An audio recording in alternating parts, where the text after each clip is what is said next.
One of the most important things about knowing where you're going to go is making sure you have good communication and knowledge coming in. And one of those places that you get that is from your guides, your spirits, your star seeds, your higher self, whatever you want to call them, so that you know where to go.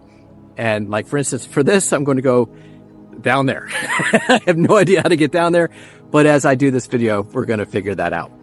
So in this video here, we're going to just talk about how to bridge or make a communication with your spirit guides. And, it is like talking to a dog, sort of, in that there is a consciousness there, right? You know the dog or a cat, you know they're thinking, they definitely want to interact with you, right? But they don't have the breathing skills or they don't speak English. Point blank. They don't speak English or Spanish or any of those other languages, right? They don't communicate the same way that we do, right? Like if it's a dog, they use scent, they use tail wagging, they use snorts, as I learned from my dog. Eye contact and body language. They use a whole slew of resources. So now put yourself in the dog's shoes, and now you're talking to your owner or steward or guide. How are you going to communicate? Like when it's dinner time, my dogs howl and dance and get all excited, and they make sure that I listen. So when it's time, when you're in desperate need, what are you going to set up to get attention? By the way, they're always paying attention, but now how do you set that language to say, hey, how do you tell me that everything's going to be okay? All right. So some things that you could use that may be helpful to you along your journey is to start to set up a lexicon.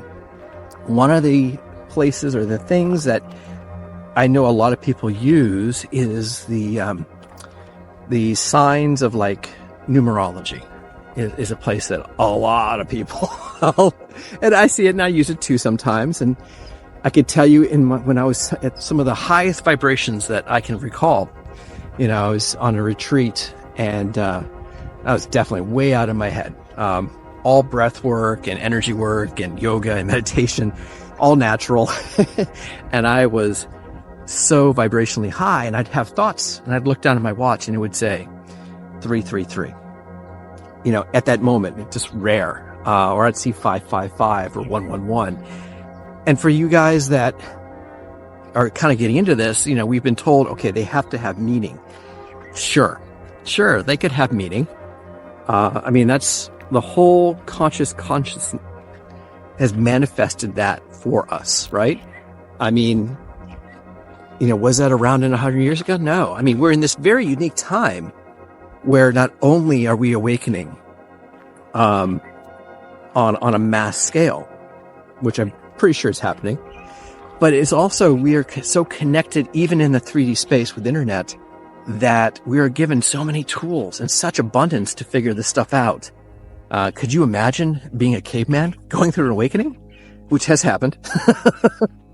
It's a different level. The level of connectedness we have now is unparalleled. So that's why it's like, okay, use that.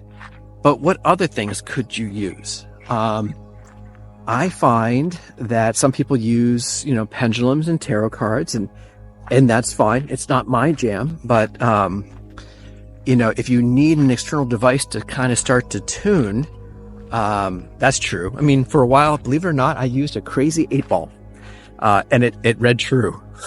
More times than not, it was spooky. I would even test it to make sure that, it was actually telling me the right things, and keep a journal of it just to make sure. I was like, okay, can I trust this? But the important thing was to set up a method of communication that you guys kind of start to agree upon. Sometimes it can be the biggest thing for me right now is birds. They're not like the little chirpy birds that are always around, but like usually like big birds of prey usually, or like crows tend to be, or owls or falcons.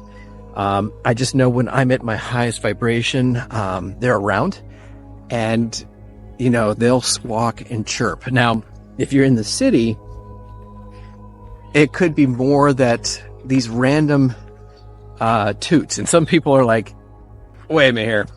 There's always tooting in, let's say, New York City.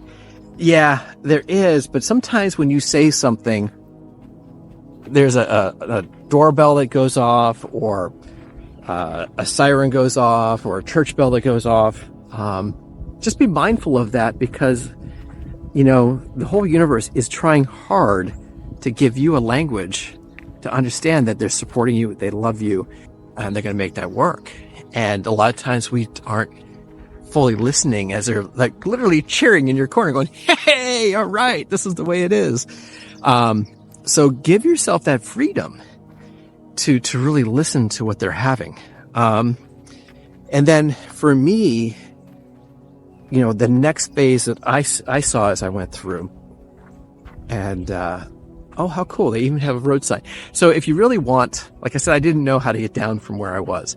And we were talking about communication, and, you know, I'm going to spin around here really quick, and lo and behold, boom. It doesn't get any more obvious than that. Going to the lower park. I think this is the right way. I didn't even know these trails were marked. So, you know, again, trying to set up now, like, some internal discernment. And so with me, as I'm having thoughts, besides all these externals, I start to get body responses. As my intuition has built or grown, you know, I have a left and right, like, back tingle, or my whole body will light up, depending on what I'm thinking about at the time, which is, you know, if you're familiar with somatic experiencing, you know, your body has memory, but in addition, it has energy that flows through, and it's a great way for conscious to communicate with you once you start to set up, you know, that response. So, yeah, I mean, I think the best thing to do with all of this is to really ask yourself or your guides what is going to be the way that you're going to communicate, and start to make a language that really helps you to come into better alignment, or 3 or 4, or, you know, if you have a whole collective, that's also cool.